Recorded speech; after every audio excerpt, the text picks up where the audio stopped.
નમસ્કાર મિત્રો, વિડીયોમાં તમારું સ્વાગત છે। ગાંધીનગરમાં બનેલી એક ચોંકાવનારી ઘટના સામે આવી છે। નાની ઉંમરમાં બાળકોને ફોન આપતા વાલીઓ માટે આ એક લાલબત્તી સમાન કિસ્સો છે।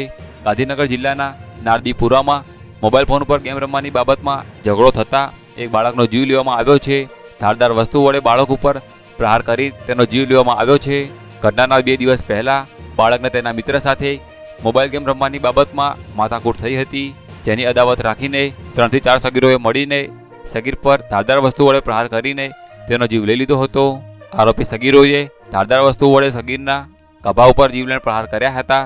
આ ઘટનામાં સગીર ગંભીર રીતે ઈજાગ્રસ્ત થયો હતો, જે કારણોસર તેનું ઘટના સ્થળે મોત નીપજ્યું હતું। ઘટના બનતા ચારે બાજુ અફરાતફરીનો માહોલ જોવા મળ્યો હતો। ઘટનાની જાણ થતાં પોલીસ તાત્કાલિક ઘટના સ્થળે પહોંચી હતી। ત્યારબાદ મૃત્યુ પામેલા બાળકને પોસ્ટમોર્ટમ માટે કલોલની સિવિલ હોસ્પિટલમાં ખસેડવામાં આવ્યું હતું। પોલીસે સમગ્ર ઘટનાને લઈને ગુનો નોંધીને આરોપીઓને ઝડપી લેવાની કામગીરી શરૂ કરી હતી। સગીર જ્યારે સ્કૂલથી આવી રહ્યો હતો ત્યારે 3 થી 4 સગીરોએ મળીને ધારદાર વસ્તુ વડે પ્રહાર કર્યો હતો। ગુરુવારના રોજ આ ઘટના બની હતી। હાલમાં પોલીસ આગળની કાર્યવાહી કરી રહી છે।